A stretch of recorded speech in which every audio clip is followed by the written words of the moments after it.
In this video, I'm going to be showing you how I do my traditional sew-in installs. So if you're interested in seeing how I got this look, continue watching. So we are jumping straight into this tutorial. First thing I am going to do whenever doing a sew-in is make sure that my part is where I want it to be. So I'm just going ahead and parting out her side part and making sure she is okay with where exactly it is.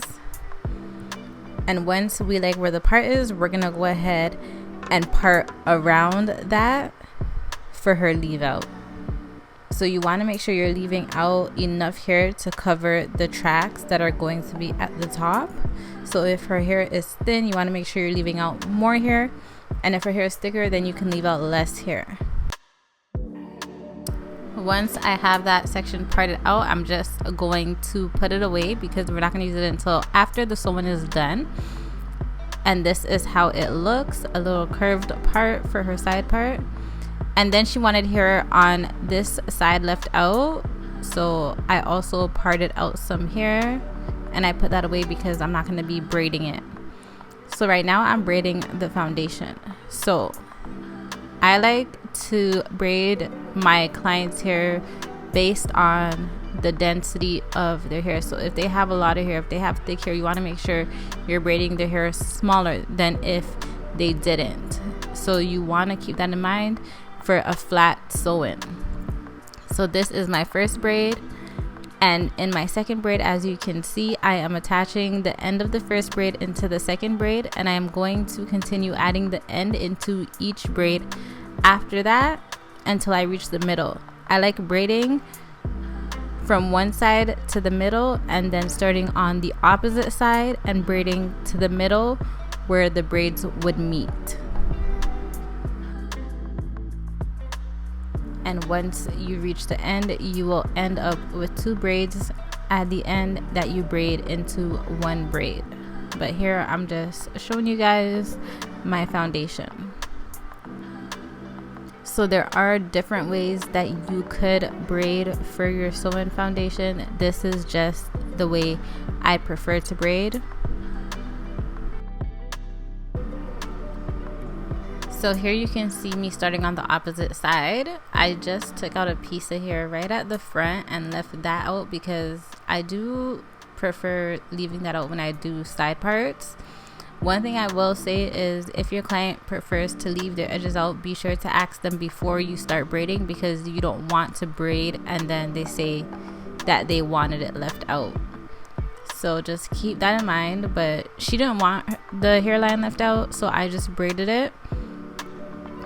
And I started on this side once I got to the middle of the opposite side that I was doing.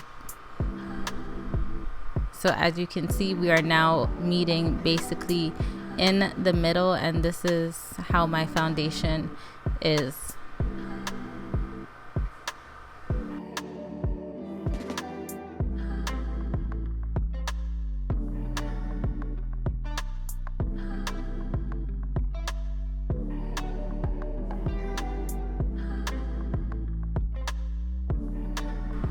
So as I mentioned previously, when I finish the last braid, we have two braids, and then I connect these two braids into one braid. So here I am just going in with some hair oil and oiling her scalp. You always want to oil the scalp before you sew on your tracks, guys.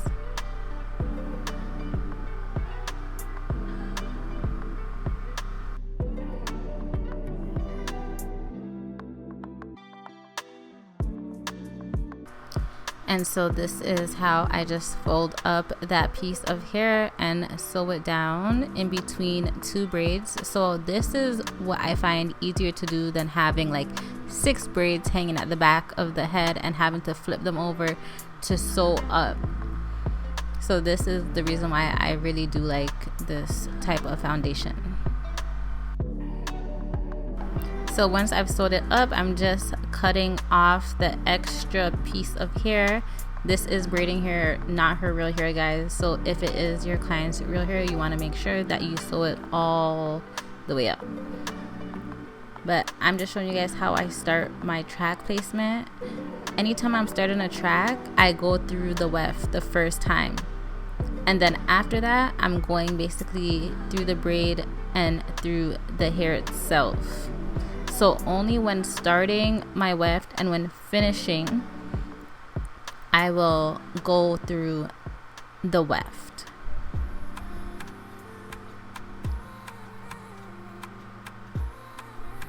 So I'm just showing you guys how I place my tracks.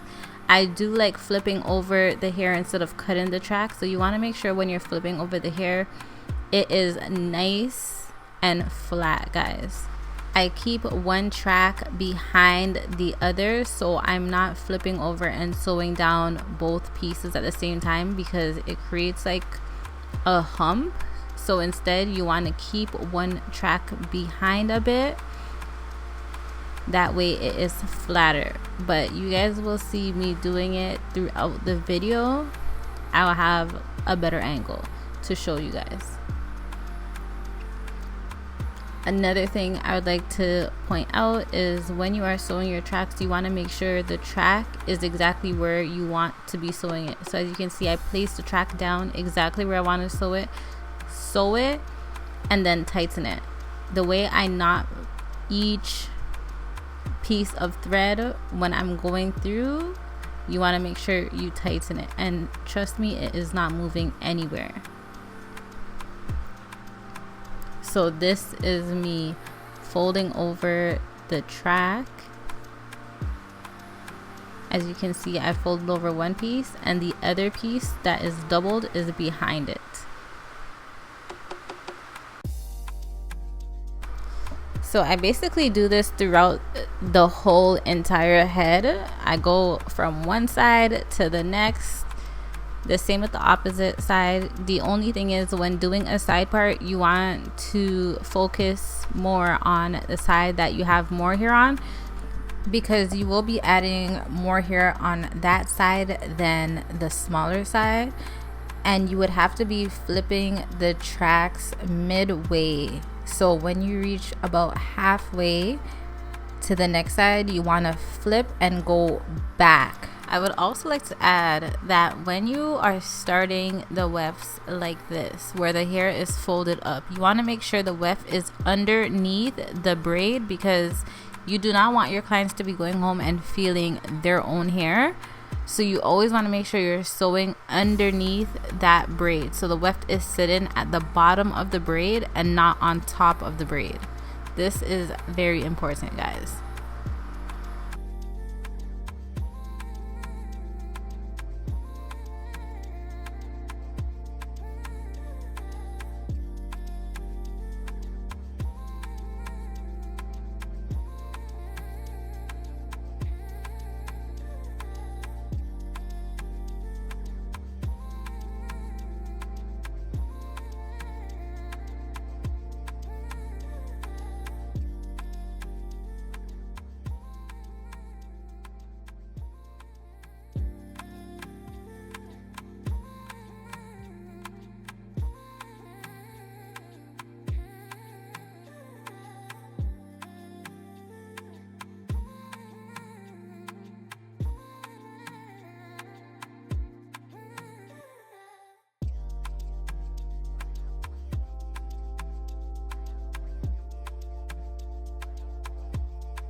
Okay, so this is what I would consider the smaller half of the side part.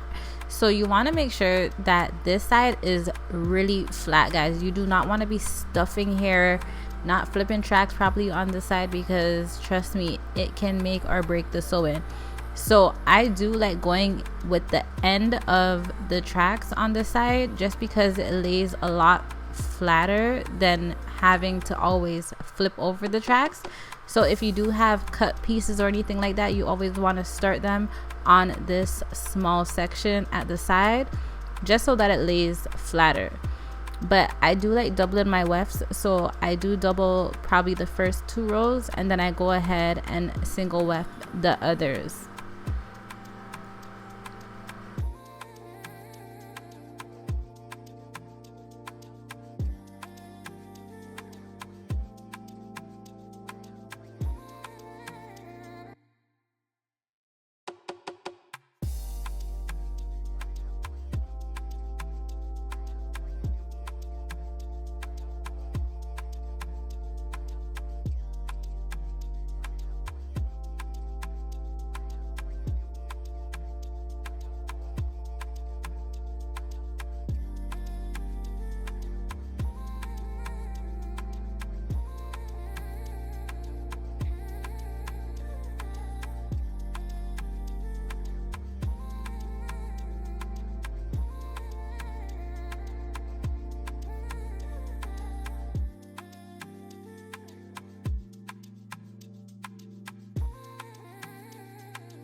Once my sewing is basically done, this is how the last row looks. So I am starting on the smaller side. As I said, I like to just start the weft on the smaller side so it is nice and flat all the time. And I do go in and tie it a knot. Go through the weft. Once you go through the weft and tie it, you want to make sure you make a knot so that does not go anywhere. And then you just want to sew around it. And this is how close my track is to the leave out. Super close and super flat.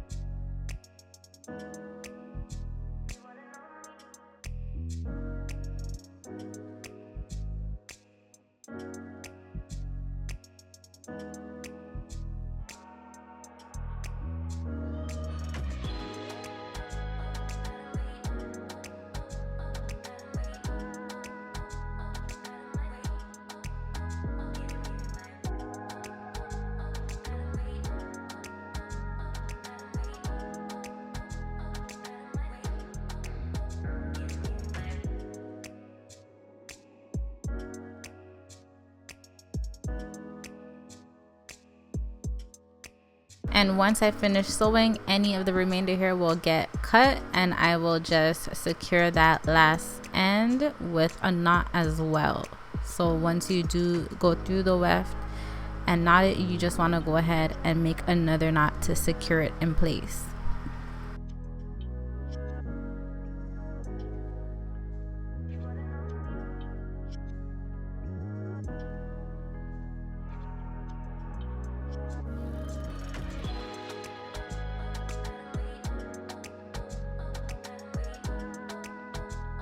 So once I finish sewing, I'm going to move on to the styling portion. So I am going ahead and just blow drying her hair, and then I am going to put some oil. I use Dax and some Olaplex, and I just spread that throughout the hair, and I'm going in sections and straightening her hair using my Babyliss Nano Titanium 3000 straightener.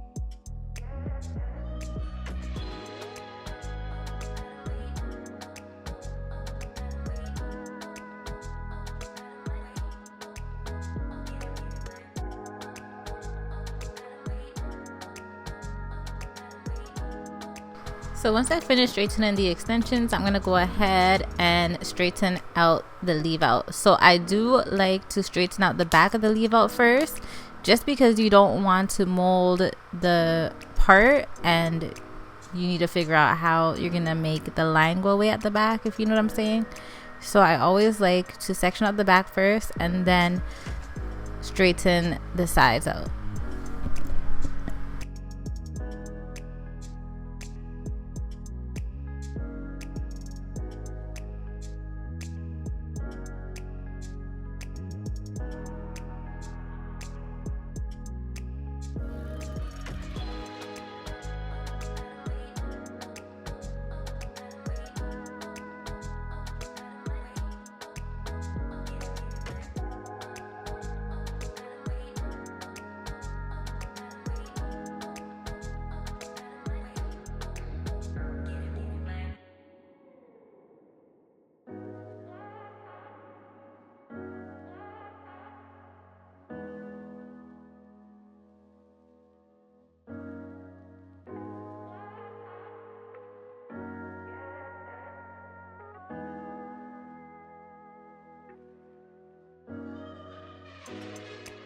Now I'm just going in with my wax stick, and this is just to blend her hair in better with the extensions.